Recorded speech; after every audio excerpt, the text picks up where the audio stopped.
अभी तो लगभग 264 दिन का अभी सफर बाकी है। पहल क्या है ये? किसकी शादी का है? कि आपके पास संसाधन कम भी हैं तब भी आप कर सकते हैं कुछ ना कुछ। आज ना मेरे हाथ में थोड़ी सी चोट लगी थी और हमारे यहाँ गढ़वाली में एक उखाड़ है, मतलब कहावत है। तो अभी सुबह के 6:30 हो रहे हैं और बाहर का माहौल देखिए, आज पूरा कोहरा कोहरा लगा हुआ है सामने की पहाड़ियों पे और यहाँ नीचे लोग खेतों में लगे हैं हल लगाने पे।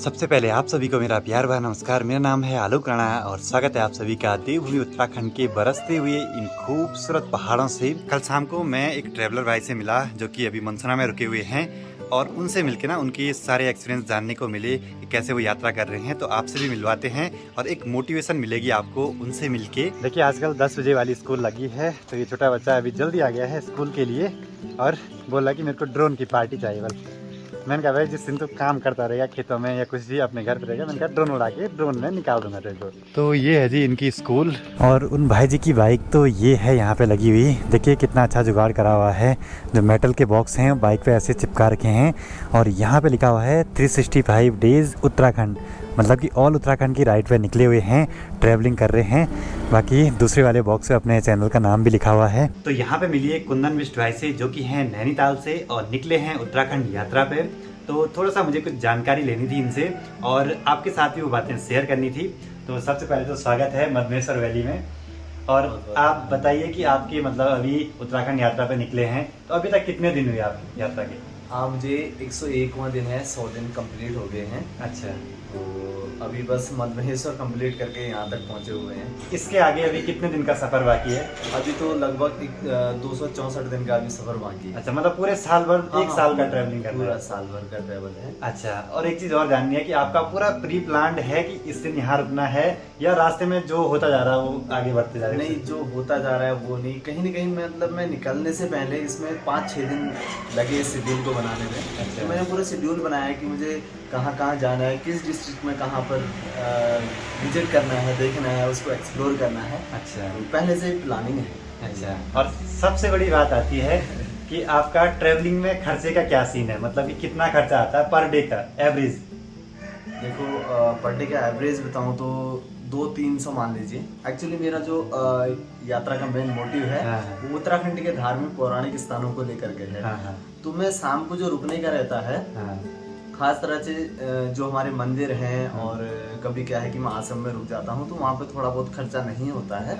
तो कभी इन केस मुझे होटल भी लेना पड़ता है। अच्छा। तो जब होटल की बात आती है कभी 1000-2000 भी चला जाता है, कभी 200-300 में भी हो जाता है। तो वो ऊपर नीचे होता रहता है। है। बाकी अभी तक 100 दिन हो गए तो मैं थोड़ा सा एक आइडिया लेना चाहता हूँ कि 100 दिन में लगभग कितना खर्चा आया होगा अभी आपको पूरी यात्रा, मतलब फ्यूल से लेकर रहना खाना सब कुछ उसमें? जब से मैं निकला हूँ लगभग अभी मेरे 70-80 हजार। अच्छा, इतना खर्चा हो गया। भाई 110 सीसी की बाइक पे ट्रेवल कर रहे हैं तो इससे बढ़िया बात आपके लिए क्या हो सकती है? मतलब जो लोग बोलते हैं कि हमारे पास बड़ी बाइक नहीं है तो इनसे सीखिए। तो भाई ने मोटो ब्लॉग के लिए कुछ ऐसा जुगाड़ करा है, यहाँ पे फोन को लगाने का कुछ जुगाड़ है, ये फोन माउंट है तो इस पे अपना फोन अटका के उससे मोटो ब्लॉग भी कर लेते हैं। मतलब कई लोग मेरे को बोलते हैं कि हमारे पास कैमरा नहीं है, गोप्रो नहीं है, हम कैसे ब्लॉग बनाएंगे, कि बाइक महंगी वाली नहीं है तो हम कैसे ट्रेवल करेंगे। तो भाई से सीखिए और इनसे ये सीखने को भी मिला है मुझे कि आपके पास संसाधन कम भी हैं तब भी आप कर सकते हैं कुछ ना कुछ और कम खर्चे में भी पूरा उत्तराखंड, पूरा भारत, क्या पूरा विश्व घूम सकते हैं। बाकी अभी तक आपने कितने डिस्ट्रिक्ट कवर कर लिए? अभी तक मेरे 4 डिस्ट्रिक्ट कंप्लीट हो गए। हाँ, अभी लगभग 9 डिस्ट्रिक्ट शेष। अच्छा, तो आगे की अगर आपको जर्नी देखनी है तो आप इनके YouTube चैनल पे जा सकते हैं, वहाँ पे अभी काफी मेहनत कर रहे हैं। तो मतलब ऐसे लोगों से मिलके बहुत बढ़िया लगता है। मुझे तो सच बताऊं कि आपसे मिल करके मुझे बहुत कुछ सीखने को मिला और जो चीज़ वीडियो में सीख रहे थे उससे लाख गुना ज़्यादा मुझे आपसे बहुत कुछ सीखने को मिला और बहुत ही अच्छा लगा। बिल्कुल, शुभकामनाएं आपको आगे के लिए। बाकी हमने ऑफ कैमरा बहुत सारी बातें करी हैं। एक चीज इनसे पूछनी है कि घर वालों से परमिशन कैसे ली इतनी लंबी यात्रा पे जाने के लिए? देखो, सबसे बड़ी बात होती है अगर हम कभी भी कहीं भी निकल रहे होते हैं तो मम्मी पापा की परमिशन बहुत ज़्यादा जरूरी होती है। बिना उसके तो हम रास्ते में अगर निकलते हैं ना तो कहीं ना कहीं वो हमारे लिए भी नुकसानदायक होता है और उनको भी चिंता लगी रहती है कहाँ हो रहता है। और मेरी इस यात्रा में मम्मी पापा का बहुत बड़ा रोल है। उन्होंने मुझे सपोर्ट किया है और उन्होंने भी मुझे अनुमति दी है, परंतु थोड़ा बहुत डिफिकल्ट था उनको समझाना। कहीं ना कहीं फिर मान गए थे। और उनकी परमिशन से ही मैं निकला हूँ। अगर आप लोग मंदवेश्वर धाम की यात्रा पे आते हैं और मनसुरा मार्केट में रुकना चाहते हैं तो यहाँ पे भी रुकने की व्यवस्थाएं आपको मिल जाएंगी। गांव जैसा माहौल मिलेगा, घर जैसा माहौल मिलेगा, खाना आपको काफ़ी अच्छा मिलेगा। और स्कूली बच्चों के स्कूल आने का टाइम भी हो चुका है और इनको देख के ना अपने बचपन के दिन याद आते हैं।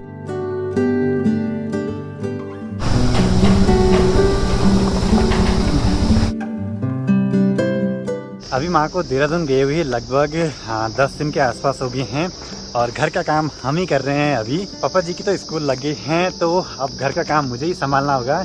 पिछली वीडियो में कमेंट्स आए थे कि भाई आपके पापा जी क्या करते हैं, तो मैंने एक वीडियो में बताया था। वैसे पापा जी स्कूल में पढ़ाते हैं। बाकी यहाँ आके सामने के नज़ारे तो कुछ अलग ही रहते हैं और जो बादल है ना वो काफी गजब के दिखाई दे रहे हैं अभी। और छत में भट्ट रखे थे सुखाने के लिए, लेकिन बारिश की वजह से अब ये ढंग से सूख नहीं पा रहे हैं। चारों ओर घना कोहरा लगा है, धीरे धीरे ठंड भी बढ़ती जा रही है। तो ऐसे में गाय को बाहर तो निकाल नहीं सकते हैं, ठंडा होगा उसको भी। तो चलते हैं गौशाला और करते हैं वहाँ का कुछ काम।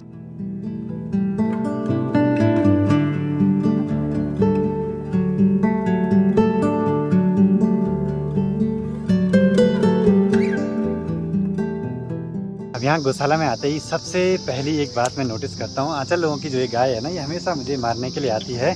ये देखिए रास्ता हमारा यही है, वो हमेशा मारने के लिए आएगी क्योंकि उसका छोटा बच्चा है ना, उसको लगा कहीं उसको नुकसान ना पहुंचाएं। और पापा जी ने यहाँ पे काफ़ी ज़्यादा घास निकाल के रखी है। ये वाली घास मुझे अभी देनी है और ये वाली दिन के टाइम पे देनी है। तो देखते हैं, एक बार गाय को बाहर तो निकालेंगे नहीं, बस अंदर की सफाई करने के लिए निकालना पड़ेगा। और गौशाला की यहाँ मरास में देखिए आज सोरों ने यहाँ कितना उधेड़ा हुआ है इस गोबर को, मतलब सोरों का आतंक बहुत ज़्यादा है।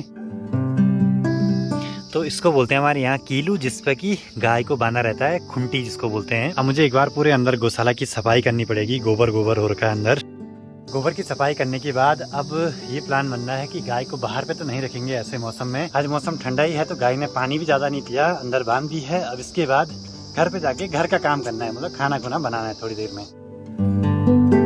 तो अब इसके बाद ना जरा फापन जाके दूध ले आते हैं घर के लिए, क्योंकि दूध बहुत जरूरी है। आपको तो पता है कि पहाड़ों में लोग चाय ज्यादा पीते हैं और घर पे कोई भी मेहमान आ जाए तो सबसे पहले उसके लिए चाय के लिए पूछते हैं।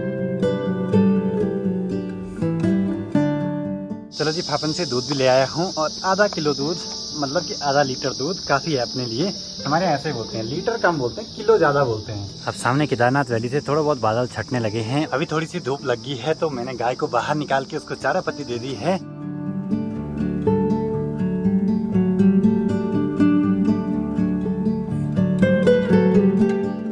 और पापा जी के बालों पे ये वाला केमिकल लगाना है जिससे कि बालों का कलर काला हो जाएगा, क्योंकि बाल काफी ज्यादा सफेद हो गए हैं। यहाँ पे धूप भी आजकल बहुत तेज हो रही है ना, फिर बैठने की जगह नहीं मिल रही है। आज ना मेरे हाथ पे थोड़ी सी चोट लगी थी और हमारे यहाँ गढ़वाली में एक उखाड़ है, मतलब कहावत है कि बेरी भ्योंट और दुखे ठ्योस। तो मतलब ये ऐसे हो रहा है कि हर जगह पे दुख रहा है, वहीं पे टच हो रही है कुछ ना कुछ चीज। अब यहाँ इस वाले घर पे ना सामने से खूब तेज वाली धूप लगती है, मतलब घाम की चमक लगती है, हमारे यहाँ ऐसे बोलते हैं। पिछली वीडियो पे कमेंट आया था कि भाई ड्रोन की एक बैटरी कितनी चलती है, तो उसमें लिखा तो ऐसा है कि 31 मिनट चलेगी, लेकिन 31 मिनट से कम ही चलेगी क्योंकि हर समय मौसम एक जैसे नहीं रहता है। हवाएं तेज होंगी तो ड्रोन को थोड़ा सा मशक्कत करनी पड़ेगी हवा में इधर उधर जाने के लिए, तो उस वजह से बैटरी जल्दी भी खत्म हो सकती है। तो लगभग 20 से 25 मिनट मान के चलिए, उतना आप रिकॉर्ड कर सकते हैं। हमें तो अब आजकल डेली आदत हो गई है गौशाला जाने की और वहाँ का काम निपटाने की। अब जैसे ऐसे लग रहा है कि हमारे डेली रूटीन का हिस्सा है। बाकी पापा जी के बाल कलर करके पूरे काले हो चुके हैं। तो इन पर देखते हैं रात की सब्जी का जुगाड़ हो पाता है या नहीं। करेले लगे तो हैं पर कुछ कुछ छोटे हैं। अब हमारे यहाँ पहाड़ों में कुछ दिनों में एक काम और स्टार्ट हो जाएगा, खेतों में गोबर डालने का, क्योंकि अभी सार खाली हो चुकी हैं और लगभग 20-25 दिनों के बाद गोबर डालना स्टार्ट कर देते हैं।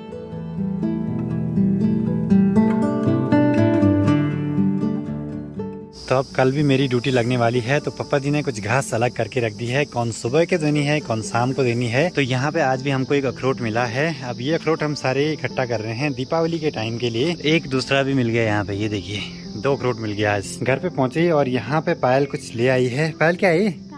किसकी शादी का? अच्छा, ये बरसाल से आ रखा है, हम इसमें बाराती भी हैं। बल थैंक यू। किसने दिया ये? सर जी ने। चलो ठीक है, बढ़िया, थैंक यू। अब शादियों का सीजन है तो घर में लगातार कार्ड आए जा रहे हैं आसपास के गांवों से, और हमारा घर यहाँ बीच पे है, फापन, बरसाल, पाली, सरोना के गांवों से, और गिरिया मनसुना से तो आते ही हैं कार्ड। तो इतने सारे गांवों से हमें कार्ड आते हैं। फिर रिश्तेदारी से अलग तो मतलब एक शादी के से ना बहुत सारी शादियाँ अटेंड करनी हो जाती हैं। हमारे इस वाली घर की छत के पीछे ना यहाँ देखिए कितने सारे रेवली के फूल लगे हुए हैं। अब ये यहाँ पे ना पूरे नीचे झुक से गए हैं, या तो बारिश से या तो फिर लंगूर ने इनके बीच फाल मारी होगी। वाला फाल मतलब कि छलांग, हमारे यहाँ गढ़वालियाँ फाल बोलते हैं। और सामने देखिए चौकमा पर्वत की सिर्फ एक पीक अभी कितनी प्यारी चमक रही है। अब आज भी घर आने में काफ़ी लेट हो गई है और मुझे एक टेस्ट करना था। और टेस्ट कुछ ऐसा था कि जो ये मेरा ड्रोन है इसको हवा में उड़ाना था एक जगह से और रिटर्न टू होम वाला बटन दबाना था। उसके बाद देखते हैं इसकी एक्यूरेसी कितनी है, सही जगह पे आ पाता है या नहीं।